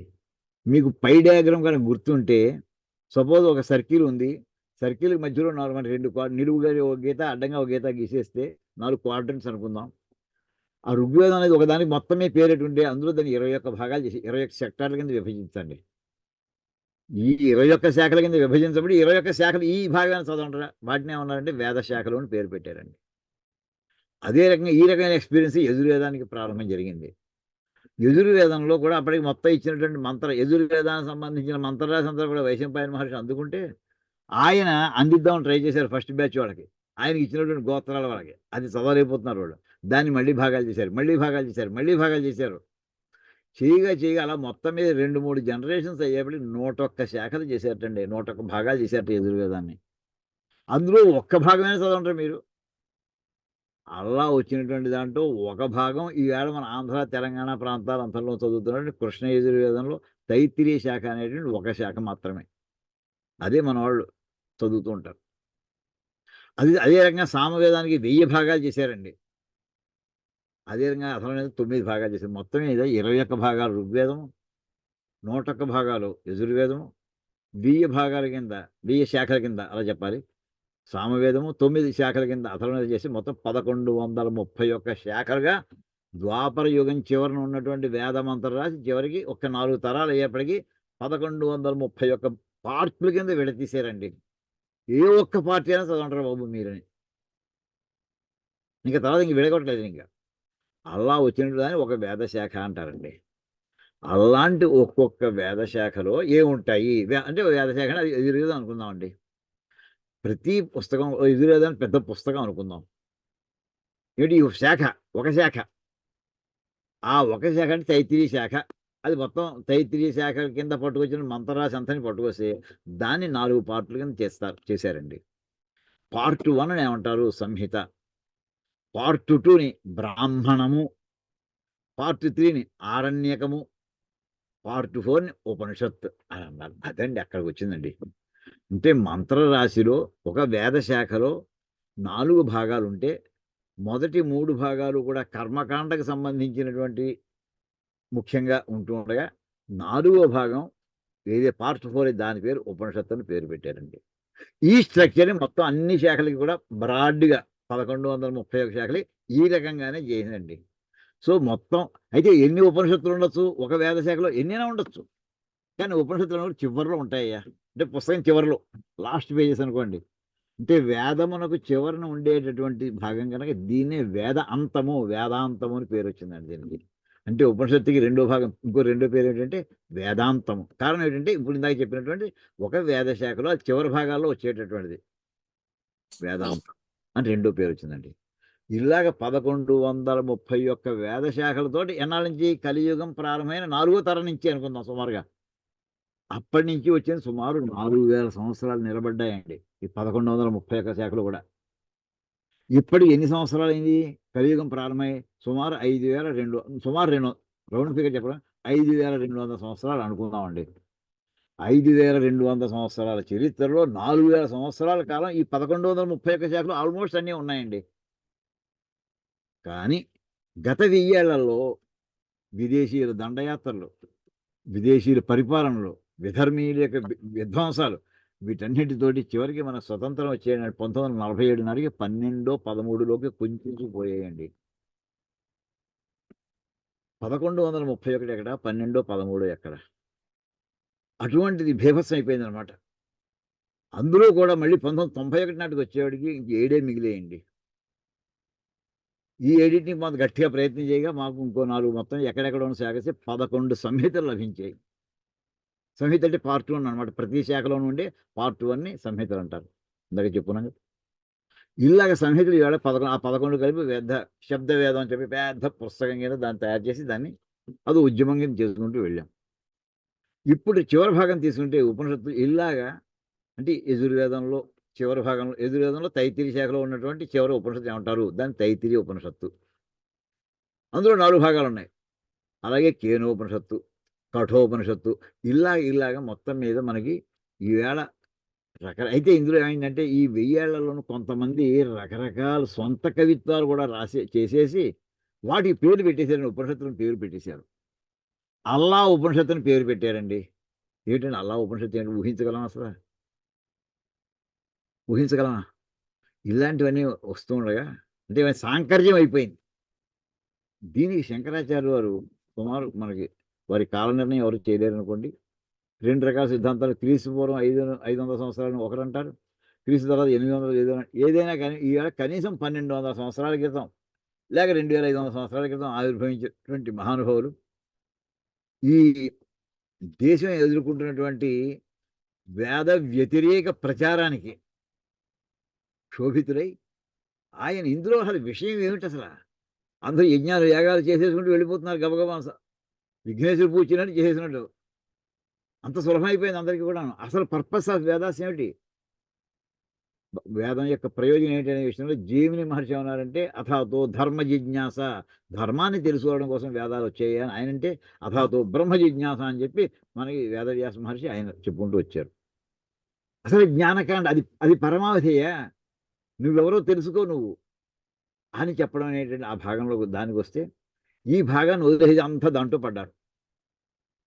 కర్మకాండకే ఎక్కువ ప్రాశస్త్యం వచ్చేసింది. అప్పుడు శంకరాచార్య వారు నువ్వు చెయ్యి వద్దనట్లేదు, నీ మానసిక స్థితి అలాగే ఉన్నట్టు దాంట్లోనే ఉండు, కానీ ఇది ఒకటి ఉన్నది అని గుర్తించుకో. నువ్వు అల్టిమేట్లీ ఈ జన్మలో కాకపోయినా 1,000,000 జన్మలకైనా ఇందులోకి రావాల్సిందే నీకు మోక్షం కావాలంటే. మన ధర్మార్థ కామ మోక్ష చతుర్విధ పురుషార్థ సిద్ధార్థం సంకల్పం చెప్పేస్తున్నావు, కానీ నీకు మొదటి మూడింటిగా నువ్వు అతుక్కుపోయి ఉంటున్నావు. 4వ దారి నుంచి నువ్వు యాక్షన్ ఏం చేయటం లేదు. నీకు 4వది కావాలంటే మాత్రం ఇక తిరిగి చూడవలసిందే అని చెప్పి ఉపనిషత్తుల మీద ఆయన ఒక ఉద్యమం లేవదీశారండి. ఉద్యమం అంటే జనానికి తెలియజేయడం లాగా ఇక భాష్యం తీసుకురావాలి. ఏది పట్టరావాలి భాష్యం కింద? అప్పటికే ఉండేటటువంటి గౌడపాదులు వారు, గోవింద భగవత్పాదులు వారు, వారి శిష్యులు అవడం మూలాని అసలు వేదం యొక్క ఉపనిషత్తుల యొక్క తాత్పర్యం ఏంటి, ఏది చెప్పదలుచుకున్నాయి? అద్వైత సిద్ధిని చెప్పదలుచుకున్నాయి. ఆ సిద్ధాంతాన్ని ప్రాతిపదిగా పెట్టుకుని భాష్యాలు అదే కనిపిస్తోంది. వేదం మంత్రాలు ఉపనిషత్తులు అదే కనిపిస్తున్నాయి. ఈ రకంగా వారు రచించినటువంటి భాష్యాలు శాంకర భాష్యములు అనేటువంటి పేరుతోటి ప్రసిద్ధిలోకి వచ్చాయండి. మామూలుగా ఎన్ని శాఖలు అతి ప్రసిద్ధమైనటువంటి 400 ఉపనిషత్తులు ఉన్నాయని అన్నారు. కానీ అన్నీ కూడా ఆ వేళ నుంచి అనాదిగా వచ్చినటువంటి కావు. ఈ మధ్యకాలంలో కల్పితాలు చాలా ఉన్నాయి. వారు ఏం చేశారంటే ప్రధానమైనటువంటి 10 ఉపనిషత్తుల్ని వారు స్వీకరించి ఆ 10టికి భాష్యాలు రాశారండి. ఇప్పుడు ఆ విషయం ఏమేమిటి సార్? ఆ 10 ఏమేంటి? ఒక్కసారి మీకు నేను స్క్రీన్‌లో చూపిస్తానండి. అవి ఏ వేదానికి చెందినవి బ్రాడ్‌గా. ఆ స్క్రీన్ చూద్దామండి ఒకసారి. ఇక్కడ చూడండి, ఇందులో కనిపిస్తాయి, కొంచెం పెద్దది చేస్తాను. ఐతరేయ ఉపనిషత్తు అని ఒకటి ఉందండి. అది ఋగ్వేదానికి సంబంధించింది. కఠోపనిషత్తు అంటుంటారు. అది కృష్ణ యజుర్వేదానికి సంబంధించింది. కృష్ణ యజుర్వేదం అంటే ఒక తైత్తిరీయ శాఖ ఒకటే కాదండి. కృష్ణ యజుర్వేదానికి 85 భాగాలు, 86 భాగాలు కలిస్తే 85 అనుకుంటా. 85 భాగాలు కలిస్తే కృష్ణ యజుర్వేదం, 16 భాగాలు కలిస్తే శుక్ల యజుర్వేదం. 1 నెంబర్లు అటు ఇటు ఉండొచ్చు అనుకోండి. అటువంటి ఆ కృష్ణ యజుర్వేదంలో కఠశాఖ అని ఒక శాఖ ఉండేది. దానికి సంబంధించినటువంటి ఆ వేద శాఖలో చివరి భాగమైనటువంటి దాని పేరు కఠోపనిషత్తు. అలాగే తైత్తిరీయంలో ఈవేళ 4 అంతర్భాగాలు ఉన్నాయి. శిక్షావల్లి, ఆనందవల్లి, భృగువల్లి, మహానారాయణోపనిషత్తు అని ఈ 4టిని కలిపితే తైత్తిరీయ ఉపనిషత్తు అంటారు. అవి కృష్ణ యజుర్వేదం తైత్తిరీయ శాఖలో లభిస్తున్నాయి. అలాగే శ్వేతాశ్వతర ఉపనిషత్తు, అది కూడా కృష్ణ యజుర్వేదంలో భాగం అండి. ఈశావాస్యం శుక్ల యజుర్వేదంలో భాగం అండి. ఇప్పుడు మనం ఇవాళ పాఠం చెప్పుకునేటటువంటి ప్రారంభించబోయేది ఈశావాస్య ఉపనిషత్తు గురించి అండి. అలాగే బృహదారణ్యక ఉపనిషత్తు, అది శుక్ల యజుర్వేదానికి సంబంధించింది. కేనోపనిషత్తు సామవేదానికి సంబంధించింది. ఛాందోగ్య ఉపనిషత్తు సామవేదానికి సంబంధించింది. ఇంకా ప్రశ్న, ముండక, మాండూక్య ఉపనిషత్తులు ఇవి అథర్వవేదానికి సంబంధించినవండి. వీటికి ప్రధానంగా వారు ఈ శ్వేతాశ్వతరాన్ని రిఫర్ చేశారు. దానికి భాష్యం రాసినట్టుగా తెలియదు, కానీ మిగతా 10టికి వారు భాష్యాలు రాశారు. ఇప్పుడు మనం తీసుకుని అంటే ఎక్కడి నుంచి బయలుదేరాం అన్నమాట. అనాది కాలం నుంచి సృష్టికి పూర్వం ఉన్నటువంటి పరమేశ్వరుని యొక్క సంకల్పం చేత నిశ్వాస రూపంలో వెలువడినటువంటి వేదవాంగ్మయం మన కలియుగం ప్రారంభ సమయంలో వేదవ్యాస మహర్షి యొక్క అనుగ్రహంతో ఆయన శిష్యుల యొక్క అనుగ్రహంతో 1131 శాఖలుగా చేయబడగా, ఆ 1131 శాఖలోనూ ప్రతి శాఖకి కూడా చివరిని ఒక ఉపనిషత్తు ఉండాలి. అంటే 1131 ఉపనిషత్తులు ఉండాలి కనీసం లెక్క ప్రకారం తీసుకుంటే. అవన్నీ కాకపోయినా చివరికి మనకి ఇప్పుడు లభిస్తున్నటువంటి అతి ప్రసిద్ధమైనటువంటి ఈ 10 మనకు లభిస్తున్నాయండి. అయితే రామానుజాచార్యుల వారు, మధ్వాచార్యులు ఇవి కాకుండా ఇందులో ఈ శ్వేతాశ్వతారం రాస్తూ ఇంకోటి కూడా రాశారు. మొత్తం 12 ఉపనిషత్తులు రాశారని విన్నాం. అలాగే మధ్వాచార్యుల వారు కూడాను. ఈ రకంగా అయితే మొత్తం ఈ మూడిట్లోనూ ఈ ముగ్గురు త్రిమతాచార్యులు ముగ్గురు రాసిందంటే ఈ 10 మాత్రం కామన్ అండి. ఇటువంటి దాంట్లో ఇప్పుడు మనం ప్రారంభం ఈశావాస్యం గురించి చేయదలుచుకున్నాం. ఇది కూడా ఇందులో కూడా కొన్ని ఏది చేయాలి, ఏది చేస్తారని చెప్పడానికి దీని మీద ఒక చిన్న స్క్రీన్ చూపిస్తానండి మీకు. అందులో ఎందుకు అంత ప్రసిద్ధి దీనికి లభించింది అని చెప్పడానికి, అంటే ఉపనిషత్తులకి మనం ఇంత ఇంట్రడక్షన్ చెప్పుకుంటే అసలు మన ఆరిజిన్ ఏమిటి, ఉపనిషత్తుల యొక్క పొజిషన్ ఏమిటి, దేనికోసం మనం ఇంత ప్రయత్నం చేయబోతున్నాం మనం అసలు అది చూస్తుంది. ఇందులో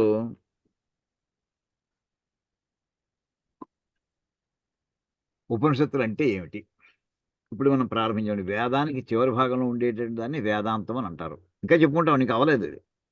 దానికే రహస్యం అని పేరుంది. ఉపనిషత్తులకి రహస్యం ఏమిటా రహస్యం, ఆ రహస్యం అంటే చెప్పుకుంటామండి. ఇది కాకుండా ఇందులో ముఖ్యంగా ఇందులో ఉండేటటువంటిది ఇది కింద భాగం చూడండి, ఇక్కడ చూపించడం జరిగింది.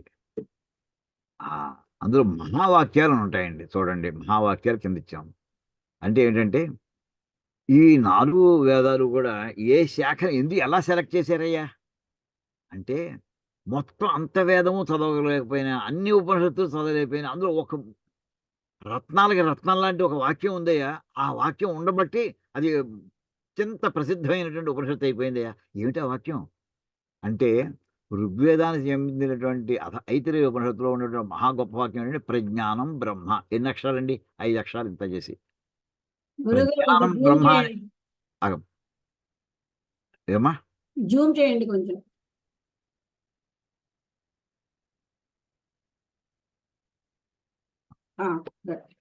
ఈ ఋగ్వేదానికి చెందినటువంటి ఐతిరేయ ఉపనిషత్తులో ప్రజ్ఞానం బ్రహ్మ అనేటటువంటి దాని అర్థం, దాని లోతు చూడడానికి 5 అక్షరాలు. ఆ 5 అక్షరాలని అర్థం చేసుకోవడానికి, దానికి వివరించాలంటే 500 పేజీలు నోట్స్ కావాల్సి వస్తుందండి. అంటే ఇది వాక్యమా, లేదు 2 పదాలా? కొన్ని మాటలు ఉంటాయండి, అక్షరాలు అది కొన్ని ప్రశ్న. ఇప్పుడు ఎవరన్నా మనం బయటికి వెళ్ళొచ్చి తలుపు కొట్టామనుకోండి, ఎవరైనా ఇంటి వాళ్ళు అడుగుతారు నేను. ఆ నేను అనేది ఒక పదమా, ఒక వాక్యమా? అది నేనేది మామూలు పదమే, ఒక వర్డే, కానీ ఒక వాక్యం అండి. ఎలాగంటే అది ఇన్ఫర్మేషన్ ఇవ్వగలిగిందా, ఇవ్వలేకపోయిందా? వచ్చినవాడు ఎవరు? నేను. ఆ నేను అనే కంఠస్వరంతో ఓ ఫలానా వ్యక్తి వచ్చాడు, నేననే ఒక వ్యక్తిని వచ్చాను, ఇంత మాట చెప్పక్కర్లేదు పూర్తిగాను. నేను అంటే చాలు, ఒక పదమే ఒక వాక్యం అయిపోతుందండి. వాక్యం యొక్క నేచర్ ఏంటంటే అది ఒక యూనిట్ ఆఫ్ ఇన్ఫర్మేషన్ ఇవ్వగలుగుతుంది. అది ఈ సెంటెన్స్ యొక్క డెఫినేషన్ ఏంటంటే a thing that gives one unit of full information. దాన్ని మనం ఒక సెంటెన్స్ అంటాం, స్టేట్మెంట్ అంటాం. ఇక్కడ ప్రజ్ఞానం బ్రహ్మ. అలాగే యజుర్వేదానికి చెందినటువంటి బృహదారణ్యకోపనిషత్తులో వాక్యం ఉంది, అహం బ్రహ్మాస్మి. అందరికీ తెలిసిన వాక్యాలండి ఇవి. ఇందాకే చెప్పాను, మొట్టమొదటి చెప్పానండి, అన్నీ మనకు తెలుసున్నవే. కానీ ఎక్కడివి తెలియదు, ఏ కాంటెక్స్ట్లో తెలియదు, వాటి సిగ్నిఫికెన్స్ మనకు తెలియదు. అలాగే తత్వమసి, ఈవేళ అయ్యప్ప భక్తులు అందరూ కూడా తత్వమసి వాక్యం మీద వాళ్ళు అక్కడ పెద్ద బోర్డు కట్టి ఉంటుంది అక్కడ శబరిమలలో. అది ఏమిటి? ఎందులో అది సామవేదానికి చెందినటువంటి ఛాందోగ్యోపనిషత్తులో మహావాక్యం. అథర్వవేదానికి చెందినటువంటి మాండూక్యోపనిషత్తులో అయమాత్మ బ్రహ్మ. ఈ మామూలు వాక్యాలు కావయ్యా, చాలా గ్రేట్ స్టేట్మెంట్. అంటే వీటిని మహావాక్యాలు అంటారండి. అంటే వీటికి లోతులు చూస్తే మొత్తం అప్పటికి అసలు ఆ వాక్యానికి అర్థం కాదు అసలు, మొత్తం వేదం యొక్క సారాంశం అంతా కూడా, ఉపనిషత్తుల యొక్క సారాంశం అంతా బయటకు వస్తాయండి అసలు. ఇటువంటి వాటిని మనం కాస్త జన్మలో కనీసం విందాం, తెలుసుకుందాం అనేటువంటి ప్రయత్నంలో మనం ప్రారంభిస్తున్నాం అండి. ఇప్పుడు ఈవేళ అసలు సబ్జెక్టులో వెళ్ళిపోదాం అండి. ఇంకేదంటే మనకి ఇంకా ఇంట్రడక్షన్ సంబంధించి అప్పుడప్పుడు ఘట్టాలు బట్టి మనం చెప్పుకుంటూ ఉందామండి. ఇది మొట్టమొదట మనకి ఈశావాస్యోపనిషత్తు ఇవాళ మనం ప్రారంభించి తీరాలనుకున్నాం కదా, అంచేది ఇక్కడి నుంచి ప్రారంభిస్తున్నామండి. ఇక్కడ చూడండి ప్రారంభ వాక్యాలు ఎలా ఉన్నాయో. మొదలు దీనికి ఒక ప్రార్థన శ్లోకం ఇచ్చారు. కనిపిస్తోందమ్మా ఇది అందరికీ కూడా. ఈశిత సర్వభూతానాం సర్వభూతమయశ్చయః ఈశావాస్యేన సంబోధ్యం ఈశ్వరం తం నమామ్యహం. ఇదండి. ఒకసారి అందరూ కూడా మీలో మీరు అనుకోండి. అందరూ కూడా నేను మళ్ళీ చదువుతాను. మీరందరూ అనుకోండి. ఈశిత అనుకోండి. సర్వభూతానాం సర్వభూత సర్వభూతానాం సర్వభూతమయశ్చ సర్వభూతమయస్య యః యః ఈశావాస్యేన ఈశావాస్యేన సంబోధ్యం ఈశ్వరం తం నమామ్యహం. ఇదండి మన ప్రార్థనా శ్లోకం. ఏమిటంటే అహం నమామి, నేను నమస్కారం చేస్తున్నాను. ఎవరిని గురించి చేస్తున్నావు? తం, ఆయన్ని గురించి నమస్కారం చేస్తున్నాను. తెలుగులో సంస్కృతం ఎలా ఉంటుందంటే అండి, నమస్కారం చేస్తున్నాను అనేది ద్వితీయ విభక్తిలో చెప్పాలండి. అతనికి తెలుగులో మనం షష్ఠీ విభక్తి కింద చెప్పుకుంటాం. సంస్కృతంలో పద్ధతి ఏమిటంటే ద్వితీయ విభక్తిలో ఉండి ఎవరికి నమామి అని అన్నారంటే ద్వితీయ విభక్తి ఉండాలండి. నమః అన్నారంటే చతుర్థి విభక్తి ఉండాలండి పక్కనే. ఇవన్నీ అందులో ఉండేటువంటి వ్యాకరణ సూత్రాలు. అంటే ఇక్కడ నమామి అన్నారు కానీ తం నమామి అంటే ఆయనకి నేను నమస్కారం చేస్తున్నాను. ఎవరికయ్యా? ఈశ్వరం, ఈశ్వరుడికి నమస్కారం చేస్తున్నాను, వెనకం చేస్తున్నాం అండి. ఎటువంటి ఈశ్వరుడే ఆయన అంటే ఈశిత, సర్వభూతానాం ఈశిత. ఈశిత అనే మాట ఏమిటంటే నియామకుడు, కంట్రోల్ చేసేటటువంటి వాడు, కంట్రోలర్ కరెక్ట్గా చెప్పాలంటే. సర్వభూతానాం, సమస్త జీవులకి కూడా, బ్రహ్మాండాలన్నీ ఎన్నైతే ఉన్నాయి, అనంతకోటి బ్రహ్మాండాల్లో ఉన్న జీవ నిర్జీవ పదార్థాలన్నిటికీ కూడా నాయకుడైనటువంటి వాడు, కంట్రోల్ చేసేటటువంటి వాడు ఆయన పేరు ఈశిత. ఇదే మాట మనకి ఈశాన సర్వ విద్యానాం ఈశ్వర సర్వభూతానాం బ్రహ్మాధిపతిర్బ్రహ్మణోధిపతిర్బ్రహ్మ శివో మే అస్తు సదా శివోం అని ఉంటుంది. మనం చెప్పుకుంటూ ఉంటామండి అభిషేకం చేసేప్పుడు. సద్యోజాతం నుంచి ప్రారంభిస్తే 5వ రూపం ఇది. ఈశ్వర సర్వభూతానాం అన్నారు సరే. ఈశ్వరుడు అంటే నియామకుడు, కంట్రోల్ చేసేవాడు అని అర్థం అండి. అలా సమస్త భూతములకు, సమస్త భూతం అంటే పెద్ద పెద్ద మహాభూతాలు కాదండి, పంచమహాభూతాలు కాదు, జీవులు ఉన్నటువంటి వాళ్ళందరూ కూడా ఇదివరకు ఉండేవారు, ఇప్పుడు ఉన్నారు, లేదా కొన్నాళ్ళు పోయితే వస్తారు వాళ్ళు. వీళ్ళందరూ కూడా సర్వభూతాల్లోకి వచ్చేస్తారు. వీళ్ళందరినీ కూడా కంట్రోల్ చేసేటటువంటి వాడు. ఎవడు ఏ పని చేయాలి, ఎప్పుడు రావాలి, ఎప్పుడు వెళ్ళాలి, ఎక్కడ ఉండాలి, మొత్తాన్ని కూడా సంస్థ వాళ్ళకి యావత్ జీవిత చరిత్రని కూడా రాసి పెట్టేసి ఆ ప్రకారం తూచా తప్పకుండా ఆచరించి తీరవలసిన వాళ్ళందరూ కూడా మహా స్ట్రిక్ట్ అయిన అటువంటి వాడు అయినటువంటి. అయితే ఆయన అంత నిర్దాక్షిణ్యంగా ఉంటాడా? ఆ విషయం పక్కన పెట్టవయ్యా.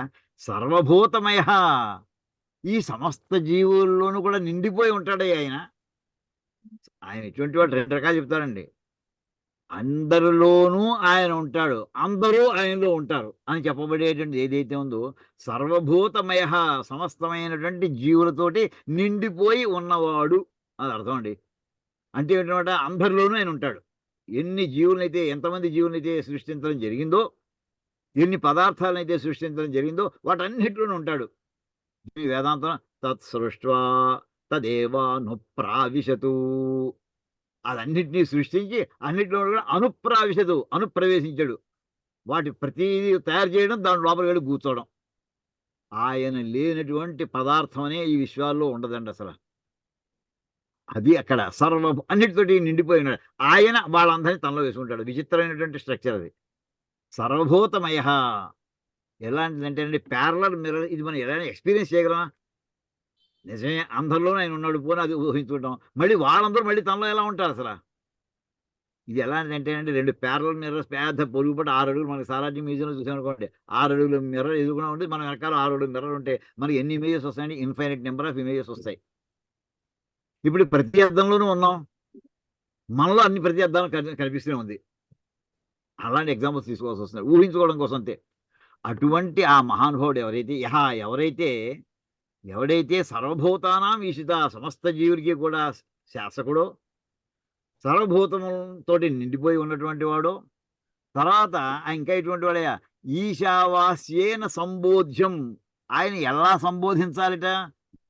ఈశావాస్యుడు అని ఆయన హే ఈశావాస్య అని సంబోధించడం, ఆ పదము చేత సంబోధించబడేటటువంటి వాడు. ఈశావాస్యం అంటే తల చెప్పుకుంటామండి.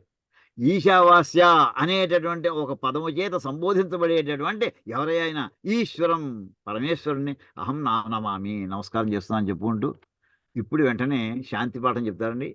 ఈ ఈశావాస్యోపనిషత్తుకి అది ఏ వేదశాఖకు చెందినదో ఆ వేదశాఖ యొక్క సంప్రదాయాన్ని బట్టి దానికి శాంతి పాఠాలు ఉంటాయండి. ఇక్కడ ఓం పూర్ణమద పూర్ణమిదం పూర్ణాత్ పూర్ణముదచ్యతే పూర్ణస్య పూర్ణమాదాయ పూర్ణమేవావశిష్యతే. ఇక్కడ 2 రకాల పూర్ణం అనే పదాలు కనిపిస్తున్నాయండి. పూర్ణమద పూర్ణమిదం, అది పూర్ణము. ఇదం అంటే ఇది, మనం ఇది అనే పదం ఇదంలోంచి వచ్చింది అనుకుందామండి. ఇది పూర్ణమైనటువంటి పదార్థము. అది పూర్ణము, ఇది పూర్ణము. ఆ పూర్ణమైనటువంటి దాంట్లోంచి ఈ పూర్ణం అనేటువంటిది బయటకు వెలువడింది. తర్వాత చివరికి అంటే సృష్టి కాలంలో ఏమిటి అసలు దీని అర్థం ఏంటి? ఏంటి ఎంత గందరగోళంగా ఉంది? పూర్ణంలోంచి పూర్ణం పుట్టింది. తర్వాత ఇంకోటి ఏంటి? అంత్యకాలంలో లయకాలంలో ఈ రెండో పూర్ణం చూసారా, దాన్ని తను మింగేస్తుంది. పూర్ణస్య పూర్ణం ఆదాయ, ఆ ఇందాక చెప్పినటువంటి రెండోది ఏదైతే ఉందో దాని మొత్తం అంతా కూడా గ్రసించుట అంటారు, గుటకాయ స్వహం చేయడం అనమాట. అలా చేసేటటువంటిది అది చిన్నదా, అది పూర్ణ స్వరూపమే, కానీ దాన్నే మింగేసింది. చివరికి ఏం మిగులుతున్నాయా? మొదటి పూర్ణమే మిగులుతుంది. ఏంటి మొదటి పూర్ణం ఏంటి, రెండో పూర్ణం ఏంటంటే మొట్టమొదటి నిర్గుణ పరబ్రహ్మం అండి. నిర్గుణం, ఏ గుణము లేదు, సత్వగుణం లేదు, రజోగుణం లేదు, తమోగుణం లేదు, ఏ గుణము. కానీ ఉందా? ఏదైనా ఉందా లేదా? ఉంది.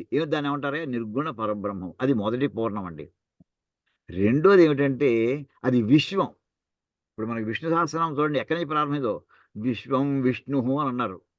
అంటే తయారు చేసినటువంటి వాడు విష్ణువు, అది రెండో నామం చేత అక్కడ చెప్పబడుతోంది.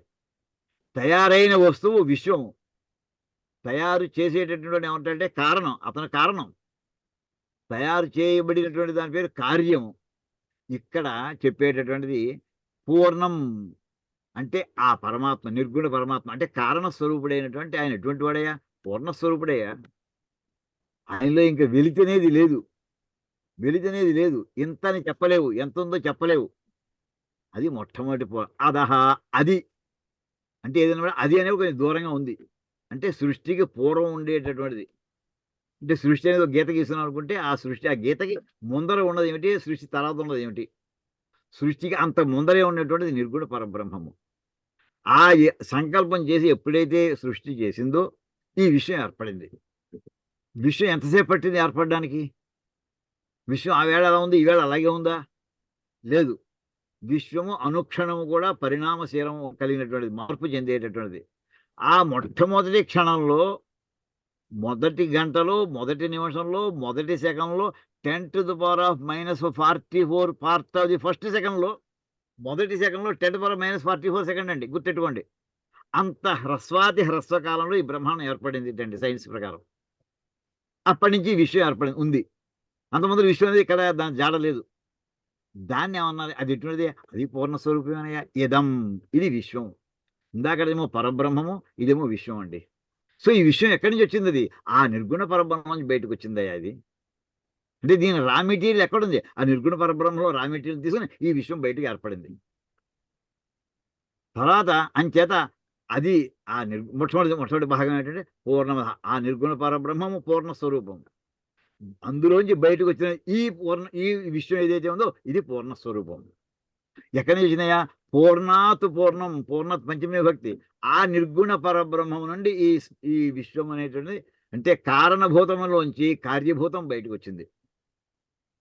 అంత్యకాలంలో మహాప్రళయకాలం ఏమవుతుందంటే పూర్ణస్య పూర్ణమాదాయ, అంటే ఈ పూర్ణం అంటే విశ్వం ఏదైతే ఉంది ఈ విశ్వాన్ని మొత్తం అంతని కూడా అది తీసేసుకుని, అంటే మొత్తం విశ్వాంతని కూడా చివరికి నిర్గుణ పరబ్రహ్మము తన లోపలికి విశ్వాన్ని లాగేసుకుంటుంది, లయం చేసేస్తుంది ఇంత విశ్వాన్ని కూడా.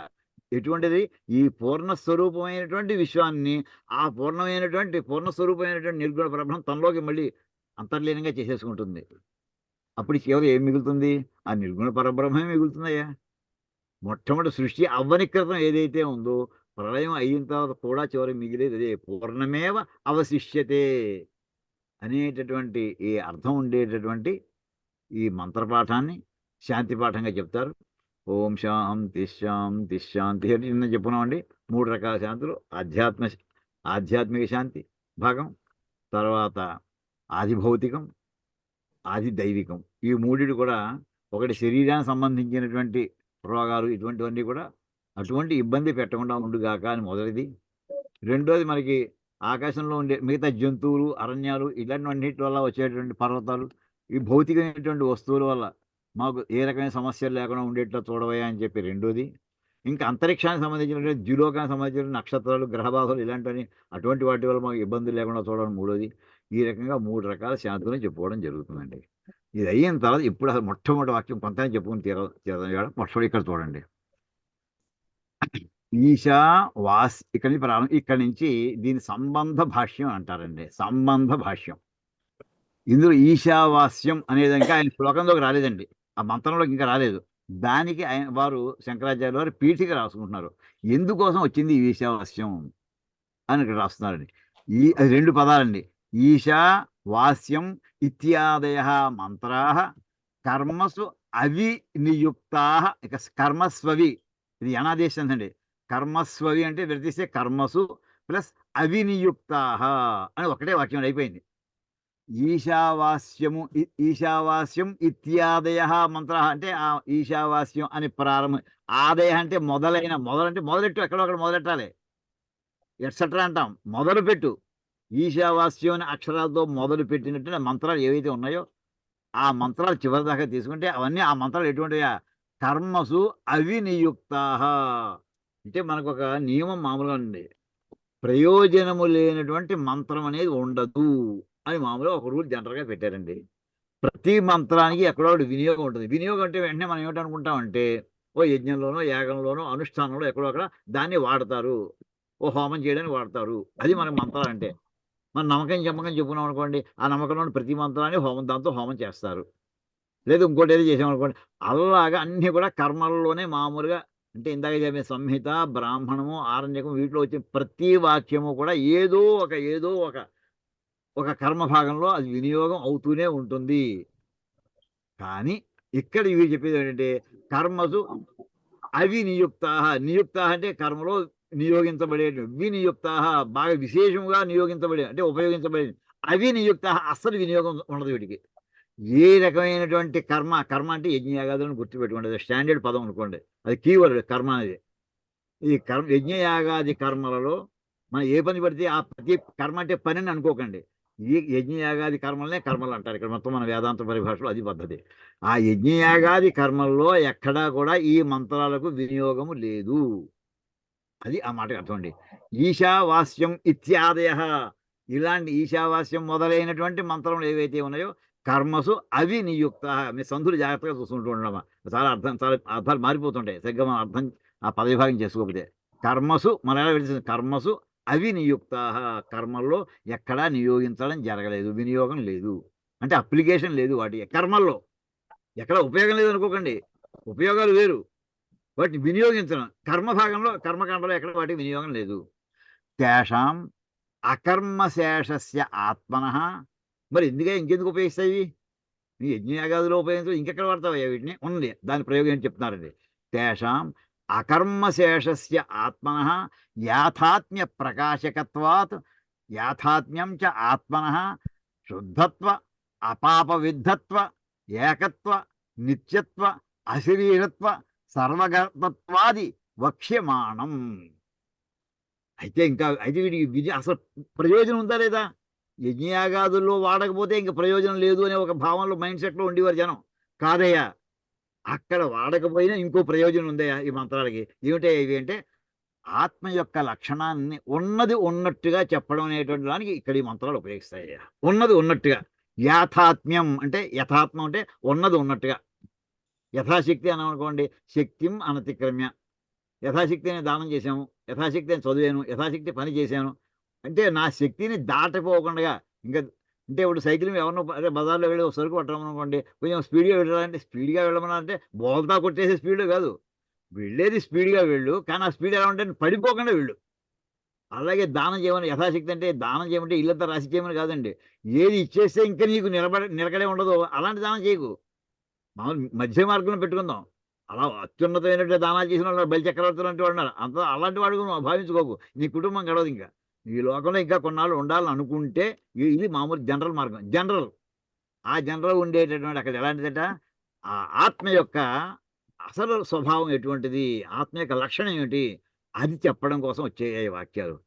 దాన్ని ఏమంటారండి, అకర్మ శేషస్య అంటే కర్మలో వినియోగము కానటువంటిది.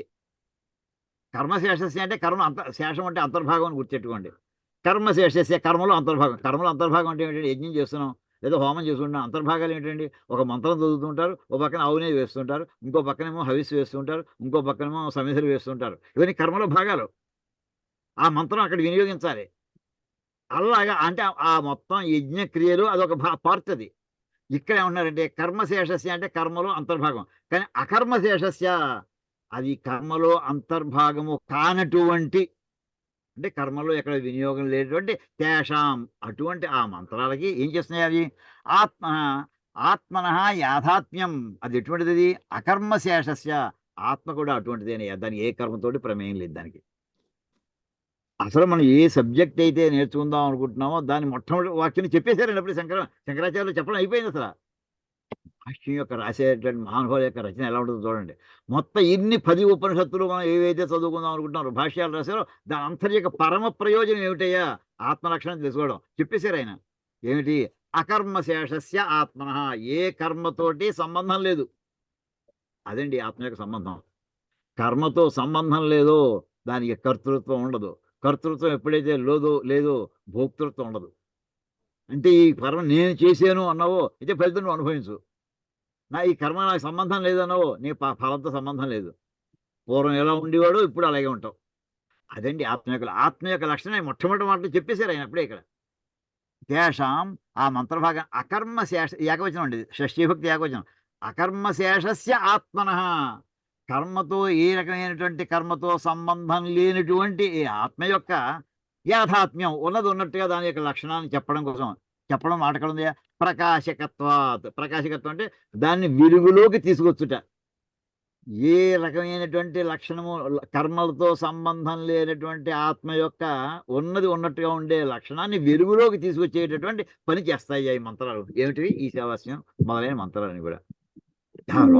ఆ వెలుగులో ఏమి తీసుకొస్తాయ్యా, ఆత్మ యొక్క లక్షణాలు ఏమిటయ్యా ఇక్కడ చెప్పేస్తున్నారు. వెంటనే లిస్ట్ ఇచ్చేస్తున్నారండి. ఏమిటిది, ఆత్మన శుద్ధత్వం, అత్యంతము శుద్ధం. ఎక్కడ అందులో మాలిన్యం అనేది ఉండదు, అసలు మత్సు కూడా ఉండదు. మామూలుగా మనకి పొల్యూషన్ చెప్పడానికి 1 in millions లెక్కేస్తుంటారు, పీపీలో ఏదో అంటుంటారు, పీపీఎం ఏదో అంటుంటారండి. అలాంటి సంఖ్య 1 in infinity కూడా దాంట్లో మాలిన్యం ఉండదు అసలు. 1 in infinity అంత శుద్ధమైనటువంటిది శుద్ధత్వం ఒకటి. అపాప విద్ధత్వం, పాప విద్ధం అంటే పాపంతో కలిసినటువంటిది. దాని పుణ్యం కూడా ఒక రకమైన పాపమే, గుర్తెట్టుకోండి అమ్మా. పుణ్యం కూడా ఒకరే, పుణ్య పాపాలు ఏమీ అంటనటువంటిది. అని ముందు అకారం ఉందండి, నైతత్పురుషు వేసేసారు. నయని పదం వేసేసేప్పుడు ఏమంటే అపాప విద్ధత్వం, ఏ పాపము చేత కూడా దానికి సంపర్కము లేకపోవుట. అది ఒక రెండో లక్షణం అండి. మొట్టమొదటిది శుద్ధత్వం, రెండోది ఏ రకమైనటువంటి పుణ్య పాప ఫలాలతోటి సంబంధం లేకపోవడం. ఇంకో మూడో లక్షణం ఏకత్వం, అది ఒకటే, ఎప్పటికీ ఒకటే, అది దాంట్లో భిన్నం లేవు. మూడోది. నాలుగోది అశరీరత్వం, దాని శరీరం అదయ్యా. అది ఎలా ఉందో చూద్దాం అనుకుంటున్నాను. దాని ఆకారం ఏంటి, అది తేలులో ఉంటుందా, పాములో ఉంటుందా, లేదా మొసల్లా ఉంటుందా, అది ఏనుగులా ఉంటుందా, లేకపోతే మన రకాల మన మత్స్యావతారంలో ఉంటుందా, కూర్మ, ఏమీ లేదు. దానికి అసలు ఆత్మ అనే దానికి వస్తే దానికి ఆకారం లేదయ్యా. ముందర లిస్ట్ ఇచ్చేస్తున్నారండి. అంటే మనకి ఇంకా క్లారిటీలో ఇంకా మళ్ళీ ఎలాంటి క్లారిటీ ఇస్తున్నారంటే ఇంకా మళ్ళీ తిరిగి చూసుకోకలేదు, డిక్షనరీ చూడక్కలేదు, మిగతా పుస్తకాలు చూడక్కలేదు. ఇవి ఆత్మ యొక్క లక్షణాలు. ఇవి ఏ కర్మతోటి సంబంధం లేదు. అంతేనండి, అయిపోయింది. మొత్తం ఉపనిషత్తు భాష్యం పాఠం అయిపోయిందండి వాళ్ళకి అని అన్నట్టుగా రాసేశారు వారు. అశరీరత్వం, ఇంకా ఏమిటి, సర్వగతత్వం, సర్వవ్యాపి. ఇక్కడ ఉంటుంది అక్కడ ఉండదు అనే మాట లేదు. ఇందు గలదు అందు లేడు ఆ మాట ఉంది సరే, ఇక్కడి నుంచి వచ్చిన మాట అండి. సర్వగతత్వం అని చెప్పి ఇంకా అన్నీ అవ్వలేదు. ఆది, సర్వగతత్వ ఆది, అవి మొదలైనవే ఇంకా ఉన్నాయి ఆత్మ లక్షణాలు అని. అవి ఎటువంటి తర్వాత చెప్తాను. వక్ష్యమాణం, వక్ష్యమాణం అంటే చెప్పబోయేటటువంటిది, ఇంకా చెప్పలేదు నేను ఎప్పుడు. ఇంకాను ఈ విషయాలన్నింటినీ కూడా ప్రకాశకత్వం, వాటిని వెలుగులో తీసుకొని వచ్చుట ఈ మంత్రం యొక్క ప్రయోజనం అయ్యా అని చెప్పొచ్చి, తచ్చ కర్మణా విరుధ్యేత ఇది యుక్త ఏవ ఏషాం కర్మస్సు అవినియోగ. అందుచేత ఈ ఆత్మ కాస్త కర్మణ విరుద్ధ్యతే. కర్మ ఇది చెయ్యండి అంటే దానితో సంబంధం లేదు. కర్మ కంటే భిన్నమైనటువంటి విరుద్ధం అంటే విరోధం అంటే యుద్ధం చేస్తున్నారు కాదండి, శత్రుత్వం పెట్టుకుని కాదు. కర్మతో ఏ రకమైనటువంటి సంబంధము లేదు అని ఏవ ఏషాం అంటే ఆ ఆత్మయే అటువంటి లక్షణం, దానికి ఏ కర్మతో సంబంధం లేదని చెప్తుంటే ఆ ఆత్మను గురించి చెప్పేటటువంటి ఈ మంత్రాలకి వీటికి వినియోగం లేదు అని చెప్పి ఏషాం కర్మసు అవినియోగ. కర్మలు యజ్ఞయాగాది కర్మలో వీటికి ఎక్కడ వినియోగం లేకపోవట యుక్తమే కదా. యుక్త ఇంకేదండి అవి చెప్పేటటువంటి ఏ వస్తువు అయితే వాటిని వివరించబోతున్నాయో ఆ ఆత్మకి కర్మలతో సంబంధమే లేదని చెప్పినప్పుడు ఆ వాక్యానికి మాత్రం కర్మలతో సంబంధం ఉంటుందా? ఉండదు అని చెప్పి ఈవేళ మనం చిన్న వాక్యం చెప్పుకున్నామండి. మిగతాది మనం నహ్యేవం లక్షణం ఆత్మన యాథాత్మ్యం అక్కడి నుంచి కూడా తర్వాత మనం మళ్ళీ క్లాస్ పని చెప్పుకుందాం. ఇక్కడ కాపుకుందామండి. ఈ రకంగా ఈవేళ మనం ఏం చెప్పుకున్నామంటే అసలు వేదముల యొక్క ఆవిర్భావము, ఆవిష్కరణ ఎలా జరిగింది, కాలాంతరంలో మళ్ళీ వేదవ్యాస మహర్షి యొక్క కృషి ఎంత గొప్ప కృషి చేశారు, వేదశాఖల యొక్క ఆవిర్భావం, వేదశాఖలో ప్రతి శాఖలోనూ కూడా ఉపనిషత్తు అనేది వేద అంతభాగమైంది కదా, దాని వేదాంతమని. ఇంకా మనం ఉపనిషత్తు అనే మాటకి ఇంకా అర్థం చెప్పుకోలేదు, చెప్పుకుంటామండి, తర్వాత చెప్పుకుంటాం, వరుసగా వస్తాం ఏమండి. అది చెప్పుకున్నాం. తర్వాత మనం గ్రంథంలో ప్రవేశించాం. అందులో మొట్టమొదటి ఈశావాస్యం దానికి ప్రార్థనా శ్లోకం చూసుకున్నాం. ఆ ఈశావాస్య మంత్రంలోనే మొట్టమొదటి ఆయన పరమేశ్వరుడు, సర్వేశ్వరుడు, ఆయన సమస్తానికి ఆయన ప్రభువు. మొట్టమొదటి యాక్సెప్ట్ చేయి, ఆయన ముందు యాక్సెప్ట్ చేసి లోపలికి వస్తున్నాం అంతే. ఆ ద్వారం తీసుకుని లోపలికి వస్తున్నావు. ఆయన సర్వభూతమయుడు, సమస్తానికి కూడా ఆయన సర్వవ్యాపి అని ఇలాంటి పదాలు ఈశావాస్యం అనే పదం చేత సంబోధించబడేటటువంటి ఆ మహానుభావుడు నమస్కారం చేసుకున్నామని చెప్పి దానికి సంబంధించిన శాంతి పాఠాన్ని చెప్పుకొని ఈశావాస్యంలో సంబంధ భాష్యం తర్వాత చెప్తానండి. అందులో ఉండే మొట్టమొదటి 1-2 వాక్యాలు మనం పాఠం చెప్పుకున్నాం. ఇవాళ ఇక్కడ పొందామండి. ఓం కాయేన వాచా మనసేంద్రియైర్వా బుద్ధ్యాత్మనా వా ప్రకృతే స్వభావాత్ కరోమి యజ్జత్ సకలం పరస్మై నారాయణాయేతి సమర్పయామి. హరి ఓం తత్సత్. బ్రహ్మార్పణమస్తు. శ్రీ సీతారామార్పణమస్తు. ఓం తత్సత్.